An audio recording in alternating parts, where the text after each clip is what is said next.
उधर इंडिया से बैठकर उनके जो रॉ का एजेंट है वो ये धमकी दे रहा है कि हम बलूचिस्तान को पाकिस्तान से अलहदा करेंगे। फिर वो यहाँ पर एक शख्सियत का नाम लेते हैं कि हम उनको अपने यौम दिफा पर बुलवाएंगे। ये किस तरह की बयानबाजी, इंडिया क्या कर रहा है इस सब के अंदर? मेजर गौरव आर्या ने एक बात की कि हम महरंग बलोच को भारत के रिपब्लिक डे पे चीफ गेस्ट बुलाना चाहते हैं। इसका मकसद ये है कि हिंदुस्तान एडमिट कर रहा है कि वो पाकिस्तान के अंदर ये सारी कार्रवाइयां कर रहा है। भाई ये अपने मुंह से मान रहे हैं। भूखे पेट का कोई मजहब नहीं होता। और जो हालात आप देख रहे हैं पाकिस्तान में या बलूचिस्तान में भी, ये भी जो आपकी बैड गवर्नेंस है उसकी वजह से यहां तक पहुंचे। मेजर साहब भी यही कह रहे हैं कि बलूचिस्तान पाकिस्तान के हाथों से निकल गया। जिस तरीके से ये बलूचिस्तान का वाकया था जाफर एक्सप्रेस का, इसमें ट्रेंड एलिमेंट्स आपको नजर आए। आप देखें कि किस तरीके से उन्होंने ऑपरेशन किया और उनके पास जो जदीद असला था वो आपका भारत से आया, और आया कहां से? आपके अफगानिस्तान के रास्ते से आया। ये जितनी प्रोडक्शन कर रहे हैं ना, 4200 अरब डॉलर की जो मैशियत बता रहे हैं, इनकी मैशियत के ऊपर सारे मिसाइल यमन नहीं मारने। जिस तरह ये इस्लाम के खिलाफ नजर आए, चाहे इसराइल के साथ मिलकर फलस्तीन के खिलाफ, लबनान के कत्लेआम में कासिम सलमानी के कत्लेआम के पीछे भी यही थे। पूरे पाकिस्तान के अंदर ये जितना टीटीपी ने कत्लेआम किया, सबके पीछे ये थे। हम we are sick people, realistic नहीं है। और जितनी मुबालगा आमेजी मैंने पाकिस्तानियों में देखी है, I am pretty well travelled, किसी कौम में नहीं, खुदा की कसम। मैंने सोशल मीडिया पे कहीं पढ़ा, देखा बल्कि कि बलूचिस्तान का एक पासपोर्ट है। महरंग बलोच को लेकर मेजर गौरव आर्या ने एक बहुत बड़ी स्टेटमेंट दी है। मेजर गौरव आर्या ने इस ख्वाहिश का इजहार किया है कि वो चाहते हैं कि भारत के रिपब्लिक डे पर Mahrang Baloch as a chief guest Bharat में आए। जी हाँ, मेजर गौरव आर्या ने डायरेक्टली महरंग बलोच को इंडिया इनवाइट कर लिया है। ऑलरेडी महरंग बलोच के ताने बाने इंडिया के साथ जोड़े जाते हैं, और मेजर गौरव आर्या की स्टेटमेंट के आने के बाद पाकिस्तानी अवाम का क्या रद्द अमल है, आइए जानते हैं। ये जो महरंग बलोच ना, उसके बारे में मेरे दिमाग में बहुत ज़्यादा कंफ्यूजन है। अच्छा। हाँ, तो महरंग बलोच वो बुलाता है तो ज़ाहिर सी बात है वो उधर जाना चाहिए, क्योंकि अभी हम पाकिस्तान के तकरीबन 50% जितनी पब्लिक है वो सारे शक में पड़ गए कि महरंग बलोच बाहर इंडिया की एजेंट है, कुछ कहते हैं अफगानिस्तान की एजेंट है। अच्छा। लेकिन इसमें बहुत सी कंफ्यूजन है। अगर ये इंडिया की एजेंट होती तो इंडिया डायरेक्ट इसके जरिए बलूचिस्तान में दहशतगर्दी नहीं फैला रही थी, क्योंकि बलूचिस्तान की जो बाउंड्री है वो इंडिया से नहीं मिलती, पंजाब की मिलती है। तो जाहिर सी बात, अगर इंडिया ने चाहा पाकिस्तान में दहशतगर्दी फैलाना तो वो फिर डायरेक्ट पंजाब में फैलाती थी। ये भी थोड़ा कंफ्यूजिंग है। लेकिन इसकी सबसे बड़ा वो रीज़न वजह ये है ना, जो पंजाब के जो उधर शनाख्ती कार्ड को देख के उनको लोगों को कत्ल किया जाता है, उसके बारे में हमारा मुल्क ने अभी तक कोई मजम्मत नहीं किया है। उसके बाद ये जो जाफर एक्सप्रेस वे पे ना, जाफर एक्सप्रेस वे पे वो इतने ज़्यादा हमारे फौजी शहीद हुए, जवान शहीद हुए, इन सब के बारे में वो अभी तक उसने कोई मजम्मत नहीं किया है। तो इसमें बहुत ज़्यादा शेख है वो इंडिया की है। तो याद है जब क्वेटा के अंदर प्रोटेस्ट हो रहा था तो महरंग बलोच का वहाँ पे मुतालबा क्या था? वो मुतालबा मिसिंग पर्सन की मुतालबा। एक और मामला हो गया है, हम यहाँ से इनखला करने का मतलब 31 मार्च की हमारी डेडलाइन है अफगानियों के लिए। उधर इंडिया से बैठकर उनके जो रॉ का एजेंट है वो ये धमकी दे रहा है कि हम बलूचिस्तान को पाकिस्तान से अलहदा करेंगे। फिर वो यहाँ पर एक शख्सियत का नाम लेते हैं कि हम उनको अपने यौम दिफा पर बुलवाएंगे। ये किस तरह की बयानबाजी, इंडिया क्या कर रहा है इस सब के अंदर? बेसिकली हम सारे हिंदुस्तानियों को तो नहीं कहेंगे, लेकिन उनकी खामोशी इनके साथ शामिल करती है एक मखसूस माइंडसेट है जो इंतहा पसंद हिंदुओं का है। इसमें फ़ौजी भी हैं, सहाफ़ी भी हैं, जर्नलिस्ट भी हैं, सियासतदान भी हैं, हुक्मरान भी हैं, सारे ही हैं, उसमें ये रॉ भी है।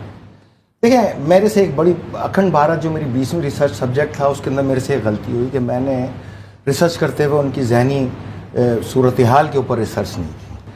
तो ये मैं इनसे कहूँगा, आंखें खोलो, असल सूरत हाल को देखो। दुनिया बदल चुकी है।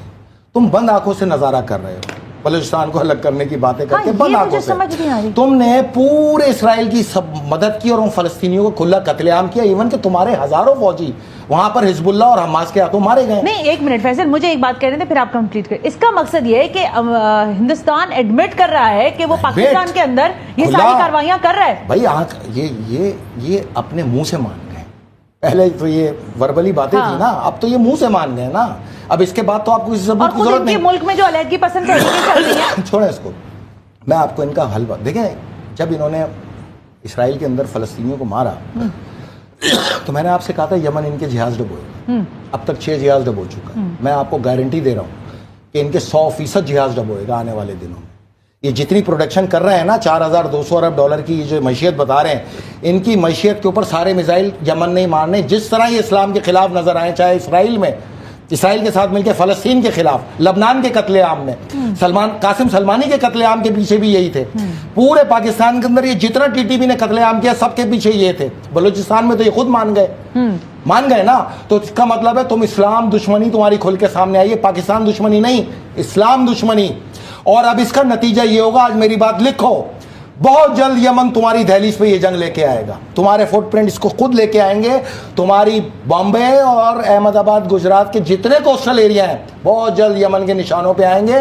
तुम्हारी जितनी प्रोडक्शन है ये सब खाक हो जाएगी। तुम एक जहाज के जरिए पूरी दुनिया में कहीं पर भी अपनी मैशियत को नहीं पहुंचा पाओगे। तुमने अपनी तबाही को खुद दावत दी। और इसमें अगर हिंदुस्तानी खामोश है आवाम, तो फिर वो भी बराबर के मुजरिम है। कल को शिकायत ना करना जब जंग दहलीज पर आए। जब किसी के घर में आग लगाओगे तो गोले तुम पर भी आएंगे, हर सूरत आएंगे। हमने 26 नवंबर 2026 का तुम्हें बताया, तुम्हारी मैशियत तबाह और बर्बाद हो जाएगी। ये हकीकत है। आज से काउंटडाउन शुरू कर लो। तुम्हारी मैशियत को इसी बहरा अरब के अंदर यमन गर्क करेगा। रही बात बलूचिस्तान की, तो मैं तुम्हें कहता हूँ, ये बिल्कुल हम मानते हैं तुम्हारा एसेट है, ये BLA, दाइश, ये सब तुम्हारा एसेट है। अब तुमने ये बताना है कि जब हम इनको चुन चुन के मारें तो ये चिता को आग हमने लगानी है, या ये लाशें तुम्हें तबरुकन भेज दें ताकि तुम अपने एसेट को खुद आग लगाओ। फैसला करके बता देना, ऐसे ही करेंगे। मेजर गौरव आर्या का ये कहना कि महारंग बलोच को हम चीफ गेस्ट बुलाना चाहते हैं, इसका क्या मतलब है? इसका मतलब है एक नैरेटिव शेप करना।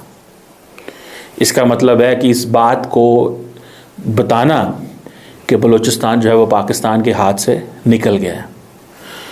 मेंगल साहब भी तो यही कह रहे हैं, मेजर साहब भी यही कह रहे हैं कि बलूचिस्तान पाकिस्तान के हाथों से निकल गया। आज जो बुगटी ट्राइब है, बुगटी ट्राइब, उसके सरदार ने, उनका जो स्टेटमेंट आया वो यही कहा कि हम महारंग बलोच के साथ हैं और बलोच यकजहती कौंसिल के साथ हैं, और हम हुकूमत की तमाम जो पॉलिसीज़ हैं उसको रिजेक्ट करते हैं।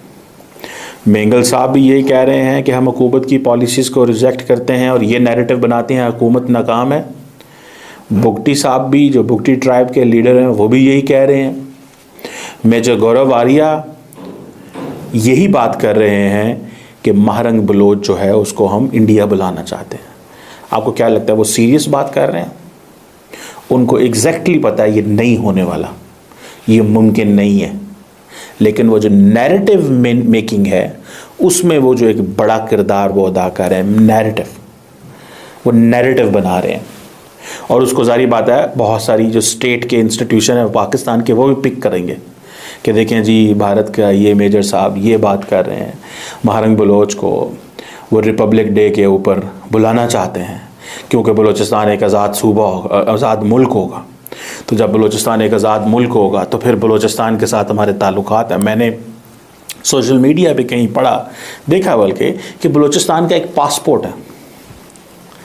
जारी बात है ये नैरेटिव शेपिंग है।